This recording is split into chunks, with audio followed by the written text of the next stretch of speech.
Funding for the Stoller Report is made possible by a grant from the First American Title Insurance Company of New York. The First American Corporation is the nation's leading diversified provider of business information products and services that impact the major events of people's lives.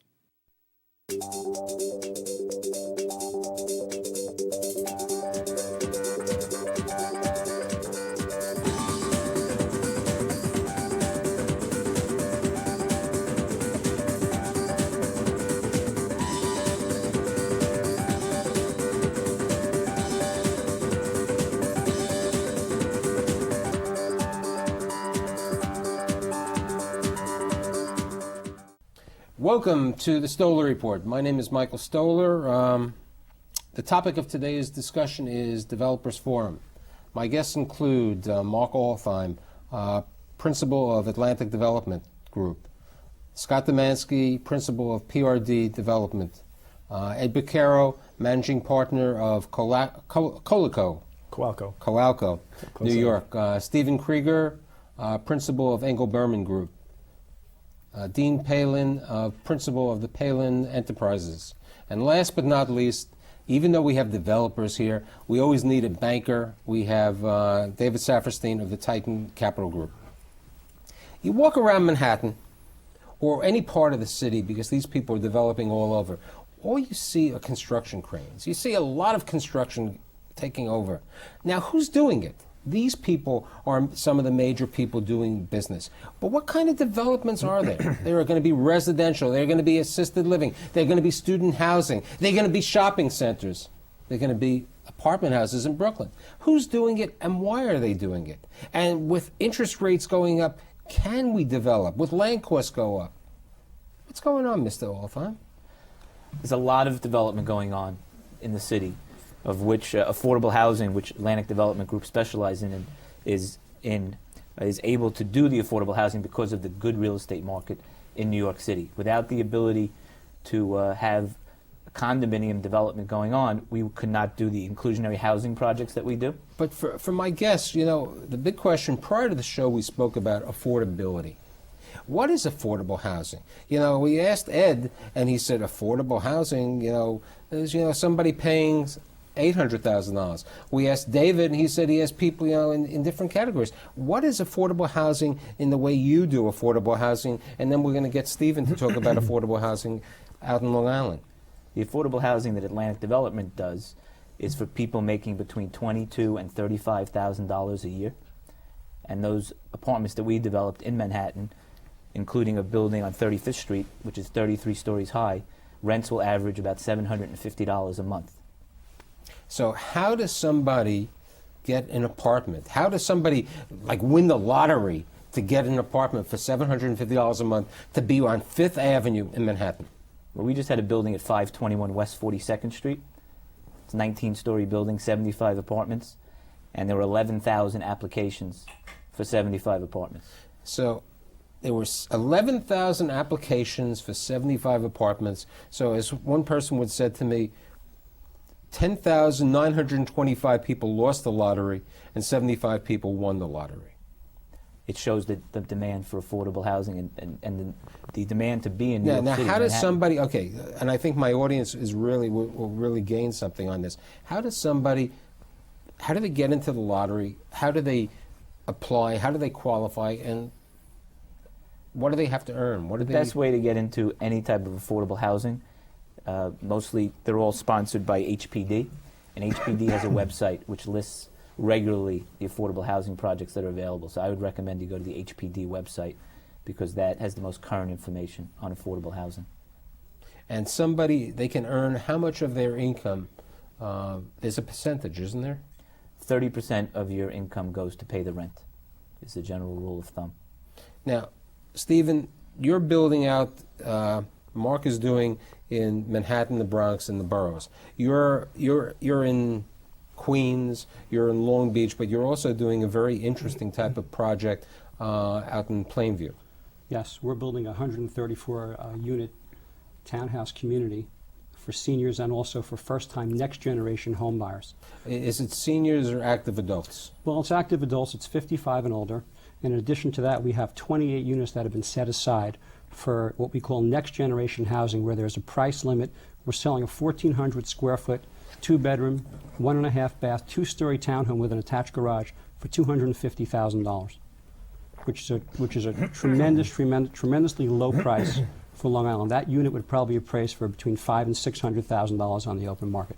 So how does someone get the opportunity to win that lottery? I mean, Right. what are they? We almost have the same thing as Mark. We have 3,200 applicants for 28 houses, and these applicants have to be residents of the town of Oyster Bay because this program is run by the town of Oyster Bay. It's being administered by the Long Island Housing Partnership. So to qualify for this, you have to be a first-time home buyer within the first 3 years. You have to be, I think, under 40 years of age, and you have to have an income of no more than $100,000 a year. And you have to have, there's an asset check. You can't have more than $25,000 in liquid assets. Now, my question now goes to the rest of the group. Dean, you're building in Brooklyn. In 2004, they changed the zoning in downtown, and you're building on Gold Street a 40-story apartment house? Yes, 40-story. A 40-story apartment house. And Scott, you're planning to build in Park Slope a 25-unit condominium development.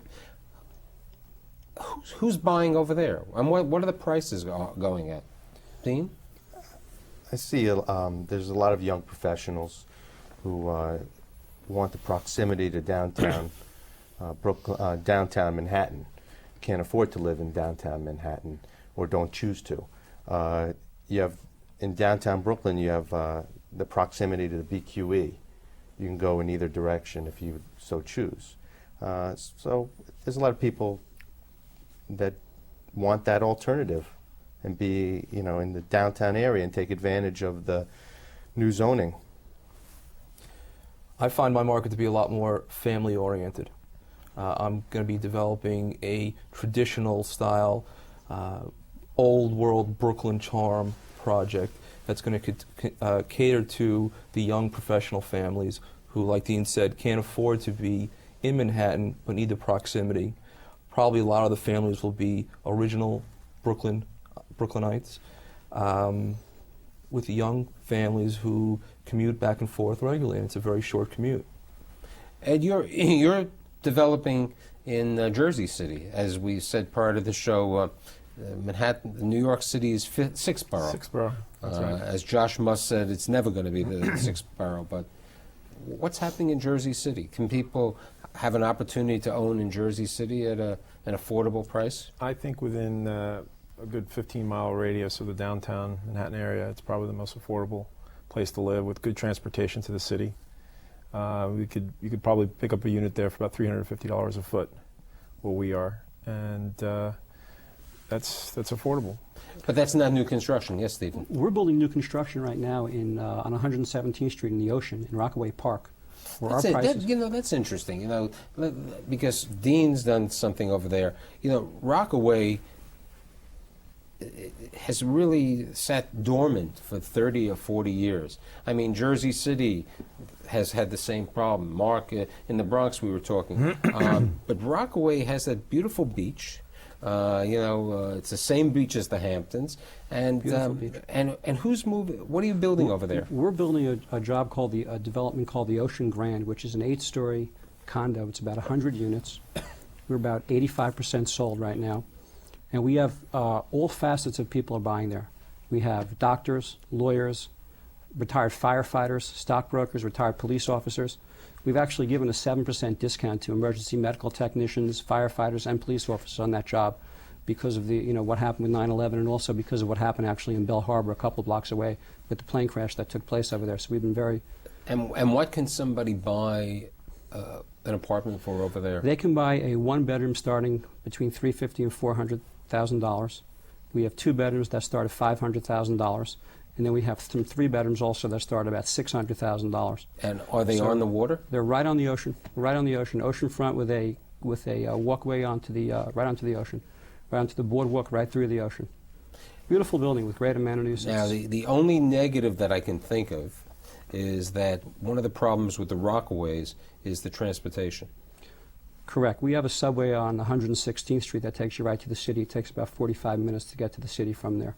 So it's So not really. it's not really. It's not a negative. 45-minute subway ride is a straight No, run. no, it's.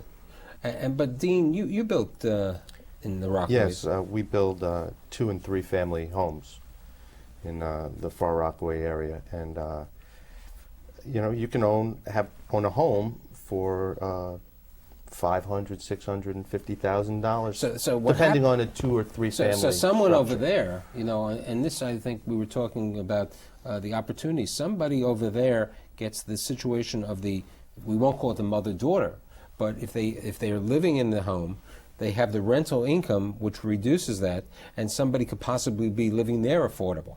Yes. So what's the tendency that you see in that type of the? Well, I see the people graduating from the rental properties in the Queens and Brooklyn area, and they want to own a home. They're policemen, firemen, like Steve said. They're all types. I mean, it's just all different professions that want to own a home, live. It's a stone's throw from the beach. I mean, it's beachfront living. Now, you know what's also interesting is that you built a building in Long Beach. Now, Long Beach is another gentrification. It's that I think we said prior to the show that Gumowitz was probably the last developer maybe 30 years ago. Nothing has been built in Long Beach, and Long Beach has the same beach. It's a beautiful beach. Gorgeous beach. And you're building something called the Meridian, and you're building the Aqua. We're going to start the Aqua in a couple of months. Now, when we were talking prior to the show, you said to me that the Aqua is like the South Beach, Florida. Correct. What do you mean by that? What we're doing is we're building very large apartments, very few columns in the apartments. We have individual elevators to every apartment, so there's no common hallways. So when you walk into your apartment, when you walk into the building, you'll put a little card in to the elevator. That'll take you right up to your apartment. When the door opens, you're in your apartment. We have, 10-foot finished ceilings. We have a cabana on the rooftop where someone's going to have, a little hot tub and a deck for the penthouse units. We have a beautiful pool looking out over the ocean. We have a beautiful living room looking out over the ocean. We have a little health club that people can work out in. What is this South Beach, Miami property cost? We're going to open up units there. We're going to have our smallest unit is going to be about 1,500 square feet. So we'll open up that unit somewhere around $1 million. And we have our largest unit is about 3,500 square feet, and that unit will sell somewhere between $3 and $4 million. That's the market that so we're what going you're for. saying is that somebody could buy a unit for about $800. And for my audience, people always talk about the Hamptons, Mr. Demansky, other people, or you were talking, David. The Hamptons, you have to schlep, and you have to drive out there, and you go out to Long Beach. If you can go to Rockaway, 116th Street, in a short time. You can go out to Long Beach in 45 minutes, maybe to an hour, and you can go out to West Hampton in 2 hours, or East Hampton in 3 hours. So I think it's a great. Well, the train lets you off. Great train in Long Beach. Train is right down the block on Park line. Avenue and Long Beach Road. What street are you on in Long Beach? What street? We're on the corner of Lincoln and Shore Road. We're getting tons of first-time developers in that Far Rockaway area, people who are buying single and double lots, putting up a 2 or 3 family, first-time developers out there that, for whatever reason... And how much does a lot cost in there, David? In the last 4 years, they've probably tripled. I mean, you can get a buildable lot 4 years ago for $30,000. Now, it could be anywhere from $100,000 to $150,000. And a 3-family house, we just finished a project, or our developer just finished 12 3-family houses on Beach 26th Street that I think he sold out for $600,000 on the last one, and the first one he sold before he started at $350,000. So you can see the prices have gone up dramatically. But prices, and Mark, we were talking, prices have gone up in the area. Construction cost today is prohibitive. The construction cost, I think, what is construction cost in Manhattan? I have 2 Manhattan developers. We're building an affordable housing product, and we're struggling to get it $300 a square foot for just the hard cost of construction. The hard cost. Ed, you're building in the Time Warner area, That's right. on right off West End Avenue. which really is 11th Avenue to me, but 10, and you're building a new building, a 33-story building? It's a 33-story building. It's 200 units approximately. And how much is the construction cost for that? Well, it's about $340 a foot. So we're at 340. And When did you buy that out? We're buying it now, and actually we've been very fortunate lately, getting really good buys because of softening a little bit of the market. We've been fortunate to get some good schedules. And It's a good buy. He's 340. He's considered in good shape. He's building at 340 a foot. now, but here, for my audience, But it's also an now, luxury product. Okay, but now we're also going to try to put this around. Now, you're building Stick a frame. variety of things. You're building stick houses, We're building stick in, houses in, in Lo- Plainview. in Long Island and Plainview. And the cost of building a stick house? $75 to $85 a foot, brick and mortar. So It's a we're lot talking different. $75 to $80. I'm talking $350. What I'm really trying to say is that due to the land cost, which you have in New York City, Manhattan is $350. Brooklyn Dean is what? About 320, 340. That's And the same- construction, but construction. but that's I'm talking about the land. Oh, cost. land. 150. 150. So we're at 150. 325, 350 here in Manhattan. Fine. So if let's look at the Manhattan cost. If I'm at 350 and I'm another 350, I'm at $700. I have a soft cost element which is about approximately 30% that makes it $910. I have a loss factor 20%. of 20%. So my cost, if I'm a $1,100. developer, is $1,100. $1,100. If it's $1,100 to buy to build, you have to make some profit. I know you don't want to make a profit, but you have to have some You're going to profit. sell it for $1,400. You have to sell it for $1,400. Minimum.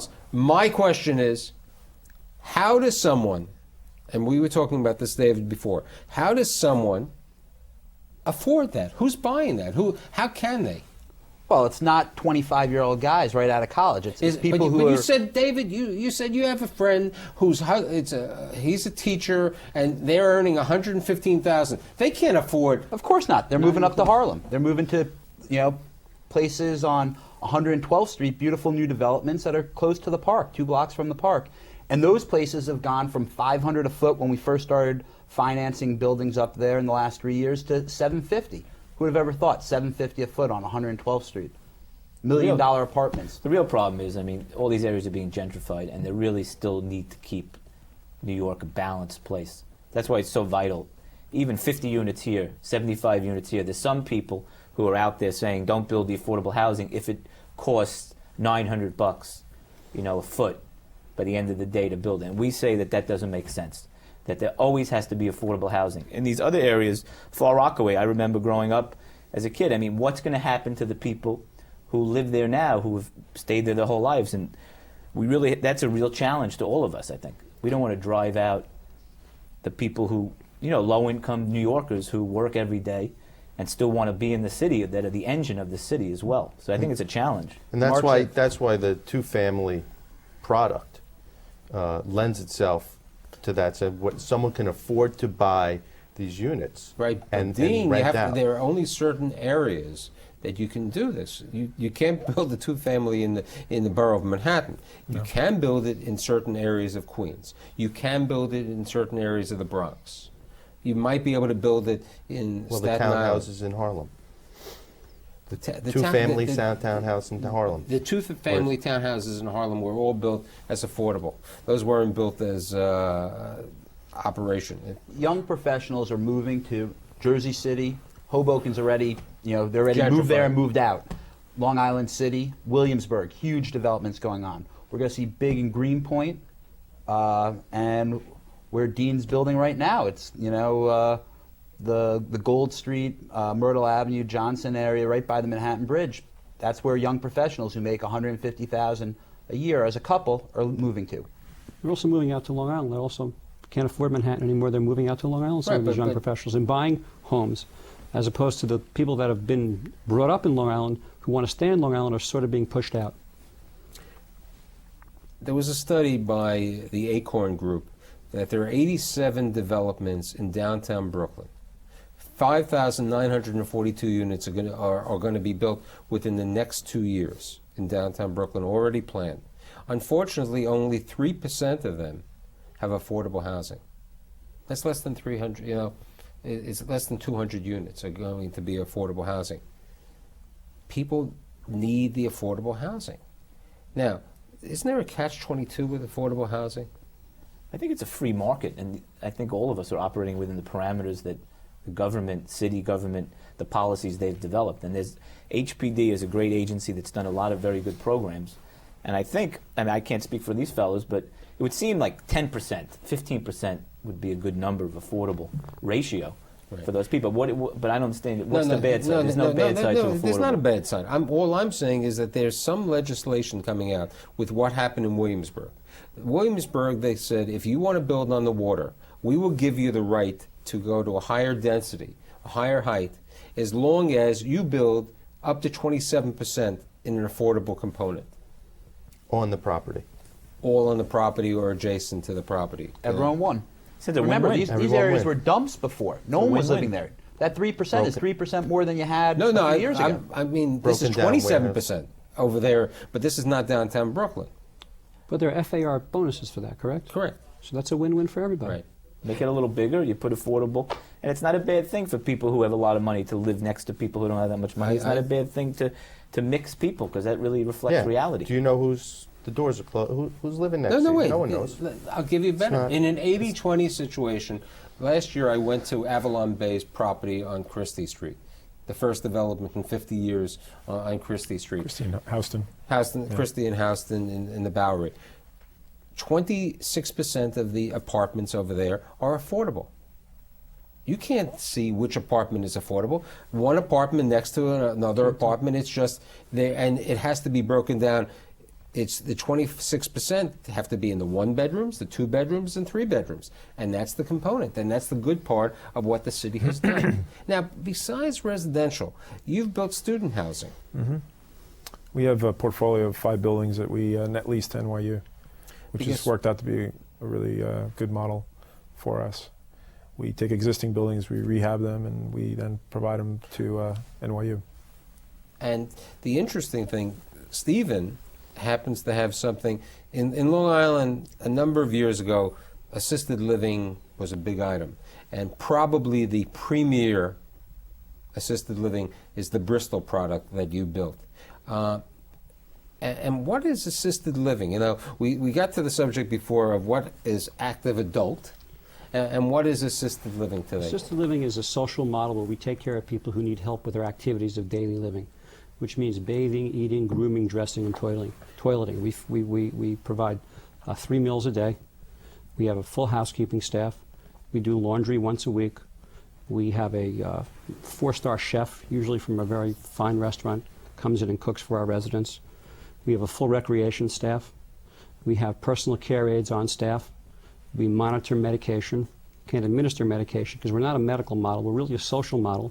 People are independent, they're free to come and go as they like, but we really take care of these people. And right now on Long Island we have about 1,000 beds. We have our 5th facility, or we call it a community, our 5th community opening up in Massapequa on Sunrise Highway. We bought part of South Oaks Hospital, which is in Massapequa. So it's been a great model for us, and we've been very... Now, does someone have their own apartment? What is the Everyone in the our component? buildings start off, we have friendship suites, we have studios, we have 1 bedrooms, and we have 2 bedrooms. We have a separate dementia unit for people with early stages of dementia and Alzheimer's disease, where we have a separate staff and a separate housekeeping staff and a separate food service staff that take care of these residents. It's totally separate.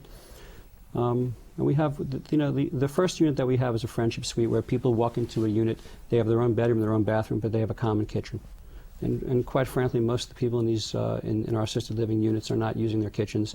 They're having their 3 meals down in the dining room every day, and maybe they have a couple of things, some ice cream or some juice or some water. And inside what their does kitchen. somebody pay for this type of... We start off at about $2,500 a month, and we run anywhere up to $6,500 to $7,000 a month for a 2-bedroom apartment. And the age of... Our typical age today, when we opened up this business, we started this business about 5 years ago. Our typical age was about 82. Right now, our typical age right now is 85. And that's just not for the residents that are living in the building. Those are for the residents that are also coming in. The new residents' typical age is about 85. So people are really staying in their homes as long as they can, and then moving into an assisted living residence. Now, Mark, a number of years ago, before Atlanta got into the inclusionary and the affordable housing and now the market rate. You were building assisted living.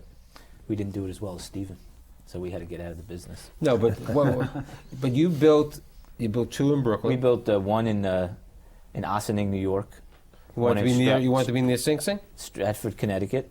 And we did two in Brooklyn, one in Mill Basin and one with Sheepshead Bay with Sunrise Assisted Living, which is a world-class organization. It's very challenging. Right now, the best use for these properties that we did in Sheepshead Bay and Mill Basin would not have been assisted living. In that time, 5-7 years ago, that was a very good use.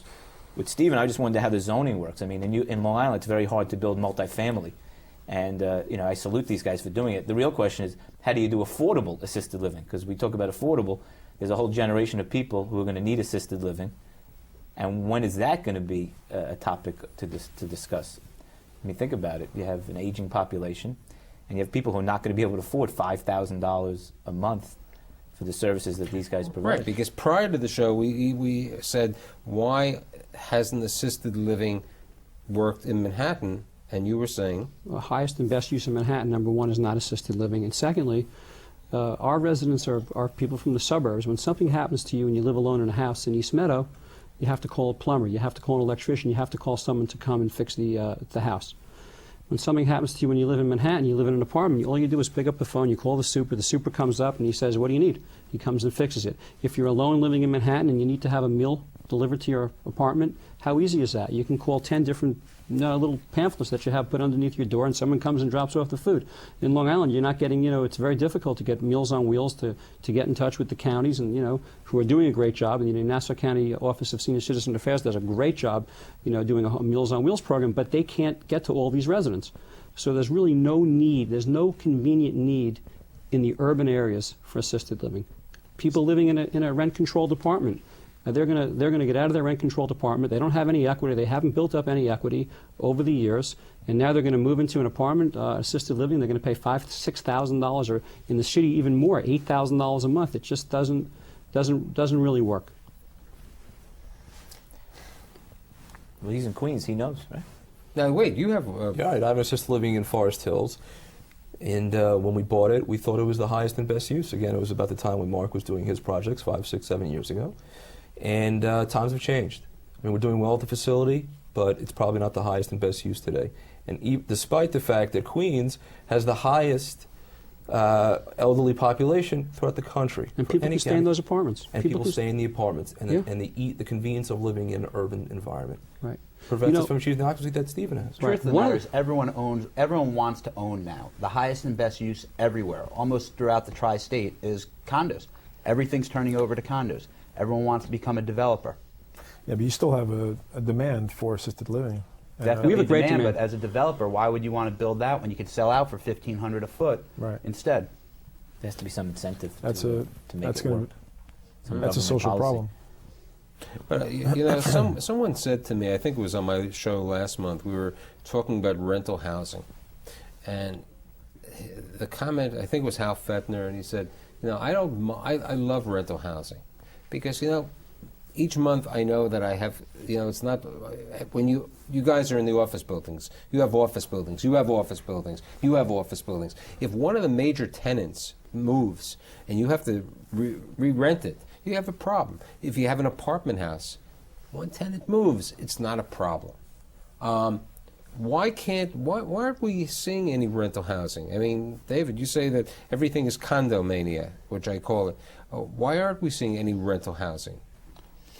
When you do the numbers, it's about a 30 or 40% bigger profit building a condo than doing a rental building. I have high land costs and high construction costs. You can't pencil it out. The high landing construction costs prohibit the ability to do rental housing. You just can't finance it. I can't remember the last time I got a loan, someone looking to build a rental building. Everyone's like, I'm going to take a rental building, turn it into a condo. It was worth $10 million, but this building's now worth $20 million as a condo, and we want you to lend us $15 million. That's the game plan from virtually everyone I'm seeing. When my partner and I bought the property in downtown Brooklyn, we figured it as a rental with the price of land that we bought it at and the construction costs at that time. However, after we got all the plans finished and polished, realized the construction costs went out of our favor.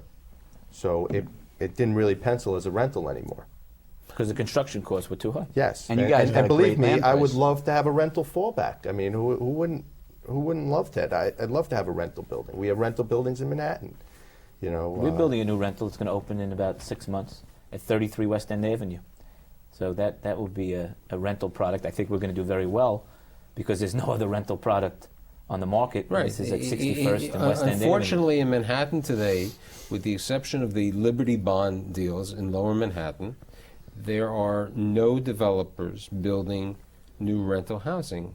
There are 3 developments coming up in Manhattan. And we're That's it. one. You know, We're one of them. nobody's building rental housing. Which goes back to the problem of where are the 25-year-olds who are going to earn $100,000? Where are they going to live? You can't rent and you can't buy.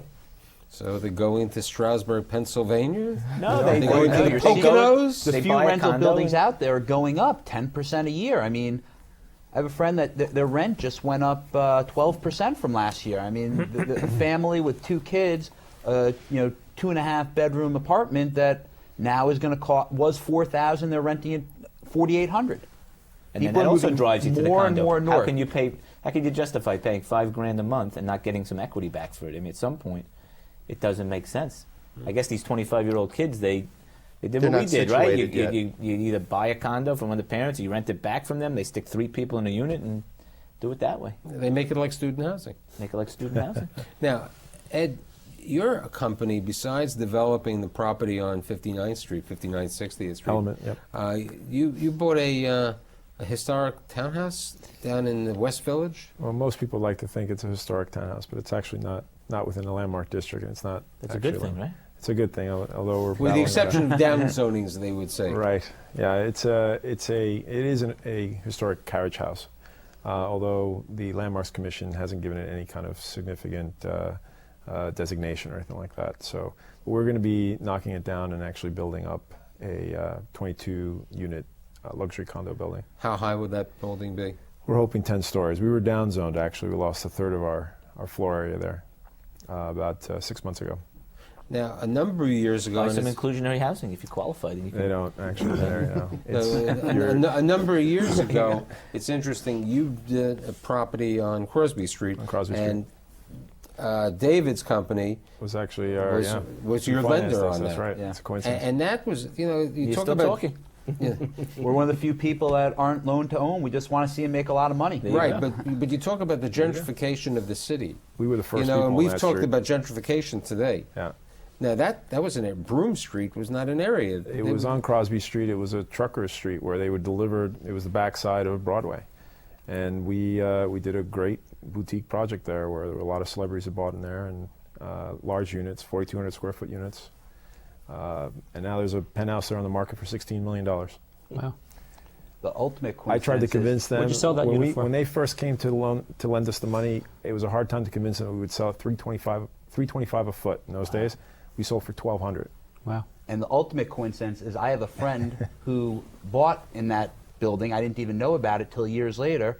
And he was a derivatives trader. And, there were truckers living there, and now you got Wall Street professionals there. And he sold his unit, I think, for $7 million. $7 million. It's a changing face, but I mean the changing face of the city and the area comes to a question of that we were talking before about Long Island. Long Island needs housing so they can keep their younger people. New York City needs housing to keep their younger people. There's a certain amount of land there. How can we develop more? Do we take brownfields? Do we take different sites? What do we do with this? We've actually torn down 2 factory buildings, 2 industrial buildings, one in Plainview, right off Sunnyside Boulevard at exit 46.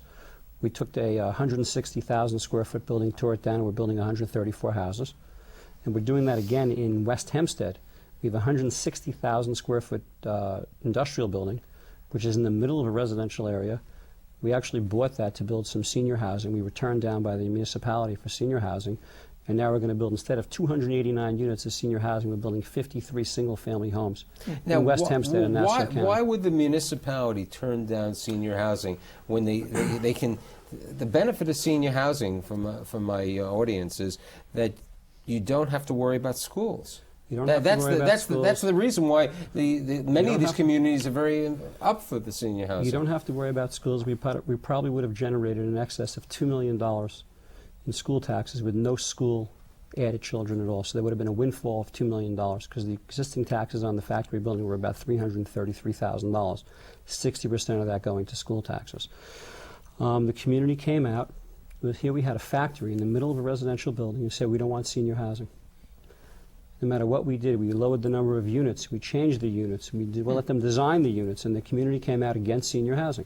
So we went back to the community, we said let's do 104 units of multifamily housing, and we designed 2 houses, we called them duets. It looked exactly like one house, but it was 2 residences with 2 front doors, garages connected, so it looked exactly like one house. The residents came out against that in droves, fighting it. So now here we are. When you talk about affordable housing, we would have had 104 units where we'd be selling for X price. Now we have 53 single-family homes on 60 by 100 lots that we're going to open up between $550,000 and $600,000. Now, granted, it's Nassau County and it sounds affordable, but it's still $550,000 to $600,000. But we could have opened up the senior housing probably would have opened up, and it was 55 and older. It probably would have opened up at $225,000, $250,000. Traffic, I think, is a big problem. With these 100 units, 105 units. But it's interesting for us, the type of traffic that was coming in, an 150,000 square foot building was truck traffic, and you could have 250 employees living there.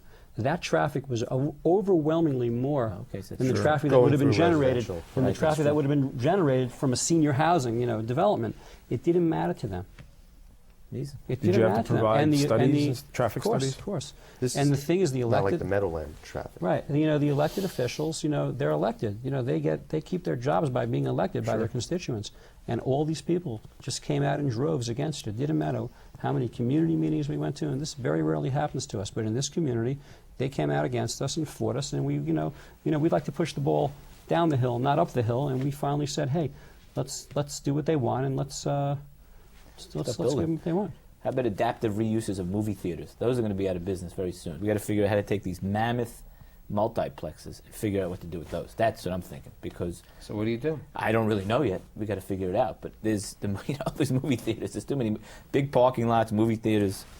It's a good place to put. Gone are the beach tennis. Gone are the Long Beach single is the capital of beach tennis. Gone are the single movie theaters that were all around New York City, like owned by Translux and those type of operators and the Sutton movie theater on 57th Street. Right. There's certain, as I've said in a number of my articles, there are certain dinosaurs, parking lots, movie theaters. Where are they going to park? Where's everybody going to park when it's all these number parking lots? On the streets. Joe Mornian was saying, city to change he the law. spoke It'd be a of great use, right? Just build a big parking lot. No, he was saying, Lower Manhattan, the parking lots are being taken over. They're building now. People want to go down to Lower Manhattan. The subways, there are a number of subways, but people want to drive to Lower Manhattan. There aren't places to park your car. That's right. Maybe it's a in good Lower thing. Manhattan. Maybe that's a good place thing. to drive to. You're going to have to bring back the trolleys. Take the subway, take the trolley. I have a scooter in Manhattan. I drive my scooter. You know about my Yes, scooter? I know about you. Your scooter. Good scooter. I have my electric scooter. Right. You're trying to save, conserve. What about other developments? I mean, you're doing, the assisted living, your single family, and so on. What are you doing? Anything else? Any interesting We things? spoke a little bit about Brooklyn.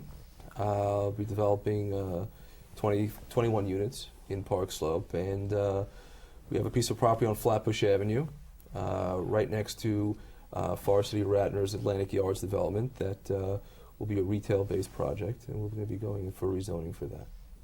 And you, Ed? We're doing Project Element on 59th Street, as you mentioned earlier. It's 200 units, market units, luxury high-rise building, sort of an urban resort concept, lots of amenities. It's Urban resort. I heard of resorts over here. These two guys, Aqua, the Meridian. I think we'll go. Other than not having a beach, I think we can match. We've got squash, basketball, 60-foot pool, kids pool, children's play center, indoor children's play center. We have meditation garden. We have 12,000 square feet outdoor space. We don't have a I mean, meditation garden. we have a Jacuzzi. bar, we have a jacuzzi, All right, save me a unit. we have a pool table, pool room. I mean, just about. When are you going to be ready to open? We're selling right now, actually. It's going quite well. What are you asking per foot? About 1,300 a foot. It's a value proposition. It's in an area on the west side that hasn't really developed before. Far west. Far west. It was a stronghold was the automotive industry in that area. We were able to assemble a 5-lot assemblage and go up with quite a big building. It's 360,000 square feet. I have a very interesting question. The people who move into your property, the Element, move into that property and they have a phased-in taxes. That's right. That they have those taxes phased in because they have been able to buy the tax abatement from Mr. That's right. Alfheim. Now, if they didn't have that phase-in taxes, they would have a situation which you have in Long Beach, that the person might be paying $1,000 a month in taxes, as opposed to them paying $60 a month. That's right. If somebody had to pay $60 a month versus $1,000 a month, and you have to pay your principal and mortgage, there's an effect. There's a big effect. It translates directly to value, and it helps these areas that are pioneering areas. It helps develop them. That's our why you particular- live in downtown Brooklyn and reverse commute. Take the BQE. Right, but and now in downtown Brooklyn, somebody's going to have the same situation because you have a 15-year tax abatement over there. But people are getting more for their dollar. In our particular area or our circumstance, it's 99 cents a foot for taxes and all those amenities, to run all those amenities. We couldn't possibly do the package that we're doing if we didn't have the tax abatement. And you were saying prior to the show, Long Beach, there are no tax abatements. Long Beach, there are no tax abatements, but we always say that the ocean doesn't run forever, and there's very limited oceanfront property. So, if you want to live on the ocean in Long Beach, and Dean will tell you, you have to pay for it. That's it. And you really have to pay for it. And there's the ocean in Long Beach is the most beautiful ocean you've ever seen. The beach is maybe 100 yards of sand, of beautiful white sand, beautiful views of both the bay and the ocean. So you can't beat that. If you want to live there. It's a very tranquil place. Bottom line is, all these guys are building only if they're going to make a profit one way or another. And these abatements help people. They help them get in the ground. That area where he's building 10 years ago was boarded up crack houses. Yep. And now, I just drove by there yesterday. I was in the car area, and I couldn't believe how nice it was. I lived there for 10 years when it was like, almost a shady area. And now it's like you can't get in there unless you're rich. I think that the Bloomberg administration with their education programs also giving people faith that you can go to Manhattan, you can possibly get a public school education. And with the education system getting better and the Bloomberg's administration focus on that, I think that can only translate where people are, they don't want to commute anymore. People are tired of going an hour and a half, 3 hours a day commuting. They want to be close to their families, and they want to be 20 minutes and go home. So we were talking. the education system, One I of the greatest commutes into Manhattan is in the Bronx. What's happening in the Bronx? We got a new stadium. We have other things. Is the Bronx the next Williamsburg? Is I the think Bronx? it's got potential. I mean, the Adolfo Carrion does a great job up there. They're very, very sensitive to the needs of their constituents and the community there, which is vital. But at the same time, they realize that it can be progressive. What we find in most of the community boards that we go to in the Bronx, because generally speaking, we put up a 100-unit building in the Bronx, we go to the community boards, they're not generally very supportive of our affordable housing. They want middle-income housing. They make too much money.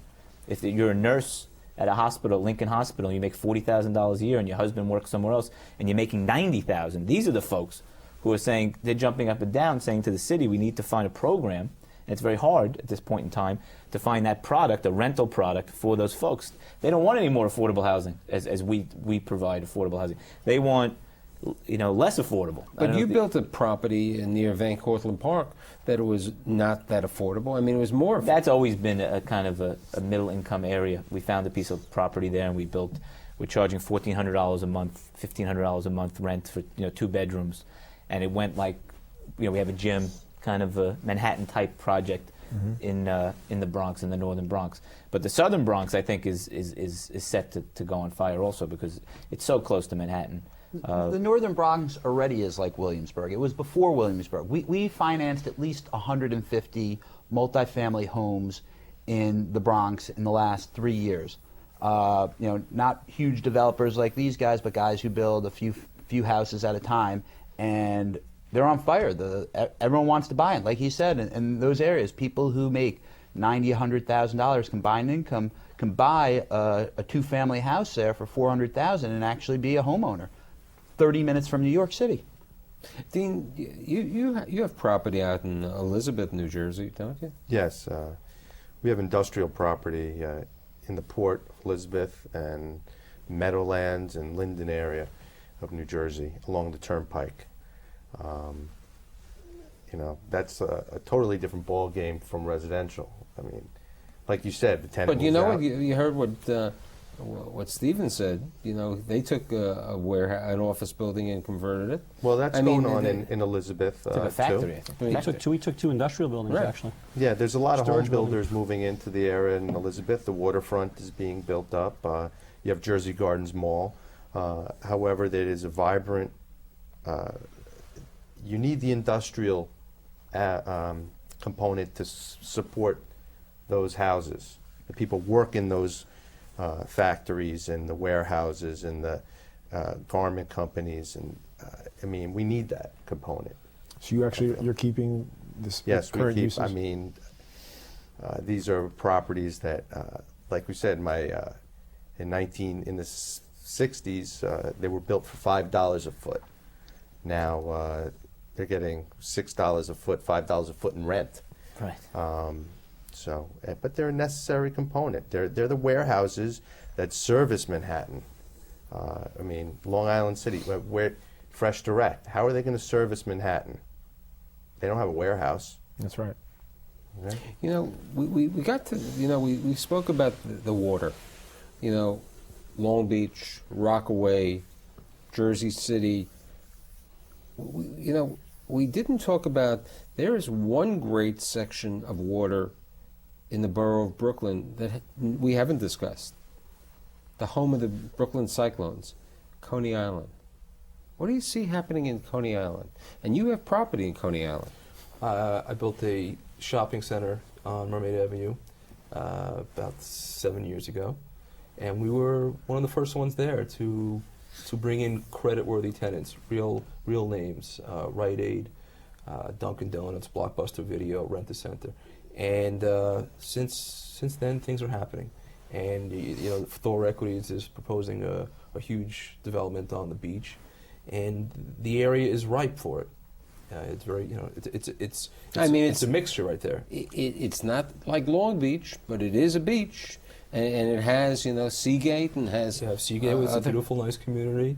You go around up to Ocean Parkway, and it's very Right, very and livable. look what Josh Must did at Oceana's the great. Oceana. Yeah. No, I it's mean- still a family place, Coney Island. I go there quite frequently. Do you my see- grandparents had their honeymoon there. So. Now, do you think that Coney Island one day will see the gentrification that we're seeing being resurrected in Long Beach, resurrected in the Rockaways? It'll take time. A lot of time. It's still far from the city. As a lender, would you lend money in Coney Island? We would lend anywhere. If the deal was right, we usually get a big would do personal it. guarantee We're a on it. creative lender. Of course we'd lend there.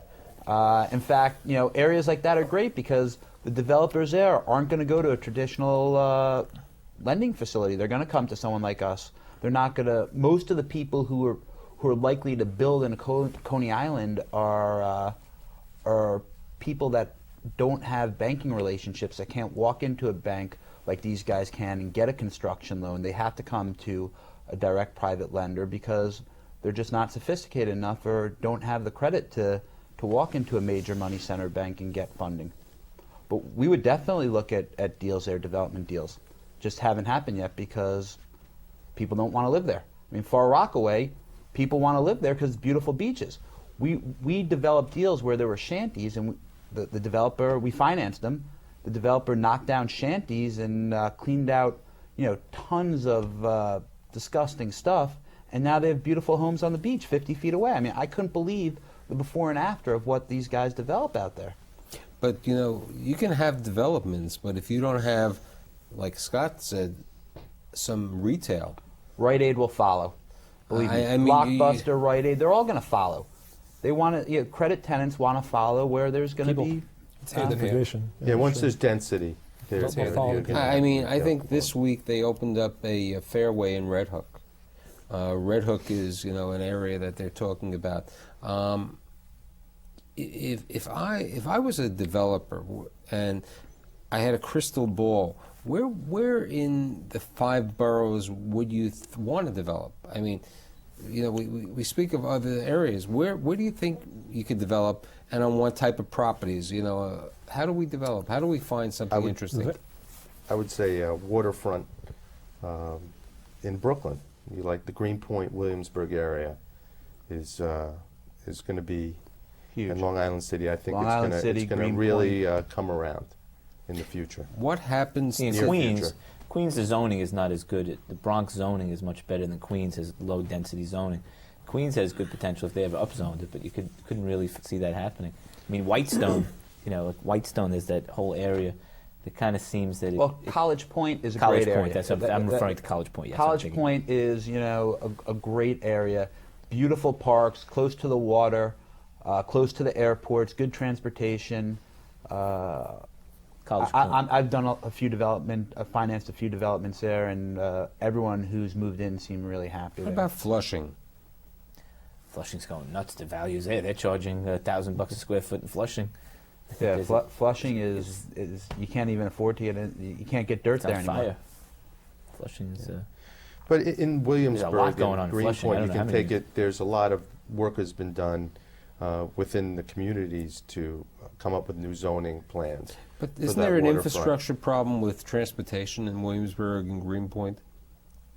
There's I mean, you subways. can't take those little. Doug Durst, who's been on my show, said you can take those water taxis, but those water taxis are not the easiest situation.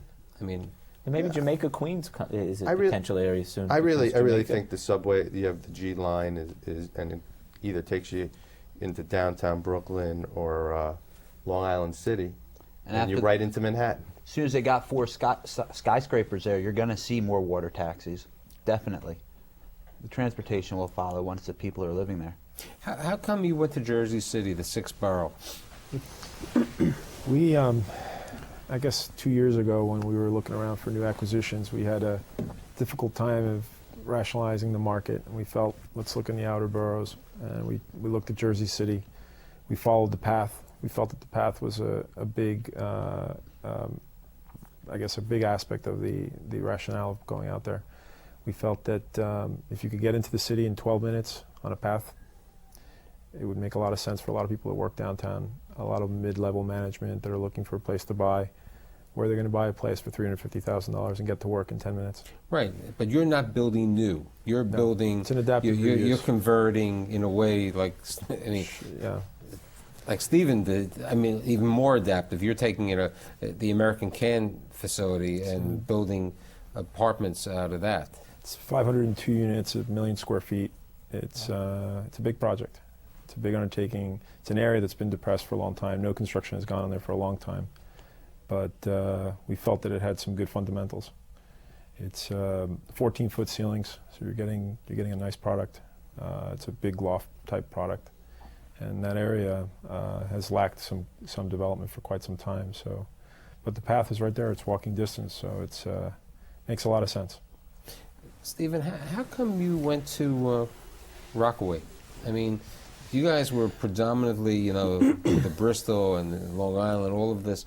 You came over the bridge. You left Long Island. It's a third county. We actually got a call from one of our lawyers who said, we have an assisted living adult home out in Brooklyn that we want you to look at. And we went to this adult home, Sydney and I, Sydney Engel, who's the chairman of our company, and we walked in, and it was an SSI adult home. And Sydney said, let's go back and wait in the car till the owner of that adult home came. And the state was actually closing down that adult home. So we sat in an office with this gentleman. He took us into his office, and we sat with him. And when we were done with the meeting, I said, Sydney, this is not for us. I said, what else do you have? He said, I have a building. I have a piece of property that's nothing's on it. It's been vacant for 20 years. It's sitting on the ocean at 116th to 117th Street. And I said, what do you want for it? He gave us a price. So Sydney and I got in the car, left the meeting, looked at the property, and we called him back that day. We said, we'll buy it for that price. So he said, all right, well, I have a grandson. I want him to learn the construction business, and now you got a partner. So we said, fine, and we ended up doing the deal together. But, you know, Sydney owns about 2,000 units in the tri-state in the area. And he owns stuff in Queens, he owns stuff in Brooklyn, he owns stuff in Newark. So He went to high school, I think, with my dad, Thomas Jefferson. Did he? okay, so I know, he just... so just we that. so that was really it. We have stuff all over. We have stuff in North Carolina, Richmond, Virginia, Montreal, Miami. So And where will you lend? We'll lend pretty much up and down the East Coast. We're primarily in the tri-state area. We want to know that, you know, we'll lend on a bowling alley in Brooklyn, but not really up in Albany, because if the loan goes bad, there aren't going to be too many people who want to buy land in Albany. But Brooklyn, all these guys would show up to an auction to take over the loan. And you'd lend on vacant land. Would you lend on a piece of industrial land which is not zoned for residential? Absolutely. I mean, it's if we believe that there's a good rental on that property, if the income stream can justify No, the I'm loan. saying, you know, Just land banking. Would be land bank? A land bank. Somebody would buy You some. wouldn't, if it's not zoned yet, I mean, then the value would be Significantly an lower. industrial building. I agree, but you know, let's look what happened. Greenpoint went from $20 a foot to $140 a foot. But Yeah, it's I'd zoned. lend at a $20 value, of course. But it's zoned now. Right, but I'm saying before it was zoned. You got- I'm Before it you're was taking zoned, lo- then you have to buy You're it as taking an the zoning industrial risk. building. It's a different story. We would assess the value, and we would lend accordingly. But we absolutely would do a loan on an industrial site, and we have. Okay. You know, to sum it up, it sounds like the city, even though interest rates are going up, even though the market has had a little tumble the last couple of days, you know, the cranes are going, the construction is going, and there's a great deal of development. There's development in all aspects. And the absorption's Affordable, market, everything else. And you know, it's really good to always get an interesting group of people to talk about different perspectives of what's happening. And I'd like to thank my guest today for providing me and my audience with some insight of latest developments in the tri-state region, also latest developments of financing in the tri-state region. I'd like to thank Mark Altheim, who is the principal and co-founder of Atlantic Development, Scott Demansky, principal at PRD Development. Thank you. I won't screw it up this time. Ed Beccaro of Coalco, New York. Thank you for having me. Okay, Stephen Krieger, just keep those houses building, assisted, active, and everything else. Thank you. Of principal of Engel Berman Group. Dean Palin, I know the property in Gold Street is going to look great, and the Rockaways and everyone else of Palin Enterprises. And last but not least, when you need a loan, it's not a commercial because we don't have any commercials. You have David Saperstein. Call Titan Capital. Of the Titan Capital. 1-800-TITAN. 1-800. Thanks for having us. Next month, we're going to get into Thanks for dinner, too. That was a good Okay. dinner. Next month, we're going to have a little interesting thing. We're going to be talking about the state of the hospitality industry. Also, remember, 6 times a week, learn the perspectives of the builders of New York, watching Building New York on CUNY TV. Thank you.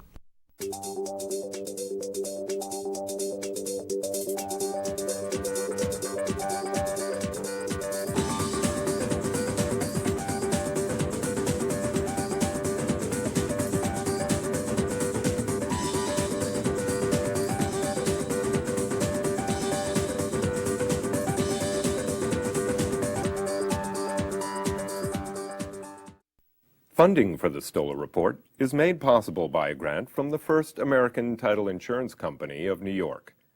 The First American Corporation is the nation's leading diversified provider of business information products and services that impact the major events of people's lives.